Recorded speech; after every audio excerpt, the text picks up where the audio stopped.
بسم اللہ الرحمن الرحیم الصلاۃ والسلام علیک یا سیدی یا رسول اللہ وعلی آلک و اصحابک یا نور اللہ اللہم صلی علی محمد کما تحب و ترضی عنہ۔ ایک بہن بتا رہی تھی کہ الحمدللہ انہیں کوئی بھی حاجت ہو، کوئی بھی پریشانی ہو، کوئی بھی مسئلہ ہو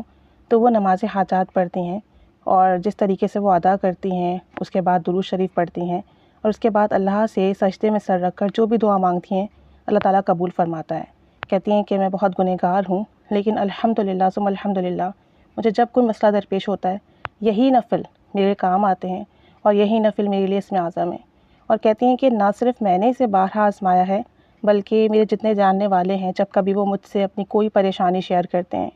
کوئی مسئلہ بتاتے ہیں، تو میں انہیں کہتی ہوں کہ آپ اس طریقے سے نفل ادا کریں، اس کے بعد درود شریف اس طریقے سے پڑھیں، اور اس کے بعد دعا کریں، اللہ تعالیٰ آپ کو ضرور نوازے گا، آپ کی پریشانی ضرور حل ہوگی، آپ کا مسئلہ ضرور ختم ہوگا، اور جو بھی حاجات ہے وہ پوری ہوگی۔ تو بتا رہی تھی کہ جتنے لوگوں کو میں نے بتایا ان سب نے کیا، اور انہیں بھی بہت فیض پہنچا، ان کے بھی مسئلے حل ہوئے اور ان پر بھی کرم ہوا۔ کہتی ہیں کہ اگر آپ کو کوئی حاجات ہے تو دن میں کسی بھی وقت آپ وضو کریں، اس کے بعد 4 رکعت نماز نفل حاجات کی نیت کریں۔ پہلی رکعت میں سورہ فاتحہ کے بعد سورہ اخلاص 11 مرتبہ پڑھیں، دوسری رکعت میں سورہ فاتحہ کے بعد سورہ اخلاص 21 بار پڑھیں، تیسری رکعت میں سورہ فاتحہ کے بعد سورہ اخلاص 31 دفعہ 31 ٹائمز پڑھیں، اور چوتھی رکعت میں سورہ فاتحہ کے بعد سورہ اخلاص 41 ٹائمز 41 مرتبہ پڑھیں۔ پڑھنے کے بعد نماز مکمل کریں، سلام پھیر لیں، اور پھر اسی جگہ پر بیٹھ کر پڑھنے کے بعد اسی جگہ پر بیٹھ کر 51 ٹائمز سورہ اخلاص پڑھیں، اور اس کے بعد 51 ٹائمز درود شریف پڑھیں، اللہم صلی علی محمد و آل محمد۔ پھر سجدے میں سر رکھ کر 100 بار دل کی گہرائیوں سے یا اللہ کہیں، دل کی گہرائیوں سے ڈوب کر کہیں یا اللہ یا اللہ یا اللہ، اور سجدے میں ہی سر رکھ کر اپنی حاجات طلب کریں۔ جو بھی آپ کا مسئلہ ہے، جو بھی حاجات ہے، جو بھی پریشانی ہے،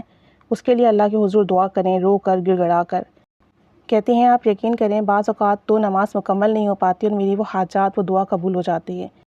کبھی مجھے پیسوں کا مسئلہ ہوا، میں نے یہ نماز پڑھی، اللہ سے دعا کی، اور ابھی میں دعا کر ہی رہی ہوتی تھی کہ میرے پاس کہیں نہ کہیں سے پیسوں کا انتظام ہو جاتا، میرے کوئی دوست مجھے بھیج دیتے، کوئی رشتہ دار مجھے بھیج دیتے، کبھی مجھے کوئی حاجات پیش آئی تو میں نے فوراً سے یہ نفل ادا کیے، اللہ کے حضور دعا کی، اور میری وہ حاجات پوری ہوئی۔ کبھی کوئی بیماری نے آن گھیرا اور بیماری ٹھیک نہ ہو رہی ہو تو یہ نفل پڑھ کے دعا کی، اور اللہ کے حکم سے وہ درد کی جگہ سے درد غائب ہو جاتا، درد بالکل ٹھیک ہو جاتا، اور میرا درد ختم ہو جاتا، بیماری ختم ہو جاتی۔ کہتی ہیں کہ جب جس جائز مقصد کے لیے میں نے یہ نفل پڑھے مجھے فائدہ ہوا۔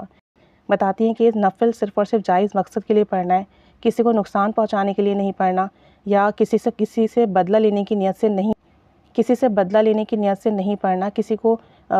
تکلیف پہنچانے کی نیت سے نہیں پڑھنا، جائز اور اچھے مقاصد کے لیے پڑھنا ہے۔ اور کہنے لگیں کہ آپ دن میں 1 سے زیادہ دفعہ بھی پڑھ سکتی ہیں۔ اگر آپ کی کوئی ایسی حاجات ہے جو آپ کو لگتا ہے کہ بس فوراً میرا کام بن جائے، فوراً میرا مسئلہ حل ہو جائے، تو آپ دن میں 2-3 دفعہ یہ نفل پڑھ سکتی ہیں۔ 2-3 دفعہ نفل پڑھ کے اس ترتیب سے دعا کریں گی تو انشاءاللہ تعالیٰ آپ کا کام بنے گا۔ کہتی ہیں کہ اگر آپ کا بہت زیادہ قرضہ بھی ہے نا، پہاڑ جیسا قرضہ بھی ہے، اور ادا کرنے کی کوئی ریسورس نہیں ہے، تو بھی آپ یہ نفل ادا کریں اور اللہ کے حضور رو رو کر دعا کریں۔ کہتی ہیں کہ غیب سے بندوبست ہوگا، کوئی نہ کوئی ضرور آپ کا ایسا سہارا بنے گا، آپ کی ایسی مدد ہوگی، آپ خود حیران رہ جائیں گے، اور جتنا ہی زیادہ قرضہ کیوں نہ ہو وہ بھی ادا ہونے کا انتظام ہو جائے گا۔ کامل یقین سے پڑھیں گے تو فیض اپنی آنکھوں سے دیکھیں گے۔ کہتی ہیں کہ بہت سارے لوگ جن کے روحانیت کے راستے رک چکے ہیں، روحانی خواب آنا بند ہو چکے ہیں، روحانی سلسلے میں آگے کوئی پیش رفت نہیں ہو رہی، تو انہوں نے بھی یہ نفل پڑھ کر اپنی روحانی سلسلہ دوبارہ جاری ہو جائے، روحانی خوابوں کا سلسلہ، اور روحانیت میں اضافہ ہو۔ الحمدللہ ثم الحمدللہ ان کے روحانیت میں بھی اضافہ ہوا، اور روحانی خواب بھی اچھے آئے، اور جو ہے روحانی جو رکاوٹیں تھیں کسی گناہ کے سبب، کسی لاپرواہی کے سبب، وہ بھی دور ہوئی۔ ساتھ ساتھ کہتی ہیں کہ اگر کسی کے ساتھ جادو جنات اثرات کا معاملہ اور سمجھ نہیں آ رہا کہ کیا کریں، کس سے رجوع کریں، تو وہ یہ نفل پڑھ کے دعا کرتے رہیں، اللہ تعالیٰ کوئی نہ کوئی اسباب ایسا بنائے گا، ان کے سامنے کچھ ایسی چیز آ جائے گی جس سے خود ہی ان کو اپنے علاج کا پتہ چل جائے گا۔ الغرض وہ مجھے بتا رہی تھی کہ جس قسم کا بھی معاملہ کیوں نہ ہو، چاہے دنیاوی ہو یا دینی ہو، باہر ملک جانے کا ہو، قرضے ادا کرنے کا ہو، بچوں کی تعلیم کا ہو، شادی کا مسئلہ ہو، یا کسی قسم کی کوئی حاجات ہے، تو روزی رزق کا معاملہ ہے، تو یہ نفل پڑھیں اور رو رو کر دعا کریں، اور جب سجدے میں سر رکھ کے یا اللہ پڑھیں تو دل کی گہرائیوں سے پڑھیں، آپ کے دماغ میں کچھ نہ ہو، بس یہ ہو کہ میں ہوں، اللہ کے سامنے موجود ہوں، اللہ میری تمام پریشانیاں سن رہا ہے، مجھے دیکھ رہا ہے، اور اس طریقے سے پھر اس کے بعد آپ دعا کرتے رہیں، آپ دیکھیں گے کہ آپ کے مسئلے حل ہو جائیں گے۔ تو کہتی ہیں کہ آپ یہ پڑھ کر دیکھیں، آپ کو بہت فائدہ پہنچے گا، اور میں ثواب کی نیت سے شیئر کر رہی ہوں کہ میں نے جب پڑھا مجھے اس کا فیض ملا، تو جو بھی پڑھے اسے بھی فائدہ اور میرے لیے صدقہ جاریہ بنے۔ تو ان بہن کے لیے بھی دعا کریں، اور جس کے بھی مسئلے ہیں وہ یہ نفل ادا کر کر اللہ کے حضور دعا کریں، انشاءاللہ تعالی ضرور کام بنے گا، ضرور مقصد حل ہوگا، ضرور پریشانی ختم ہوگی۔ اللہ کریم ہم سے راضی ہو، ہمارے گناہوں کو بخش دے اور ہماری رکاوٹیں دور فرمائے، اور ہمیں خوب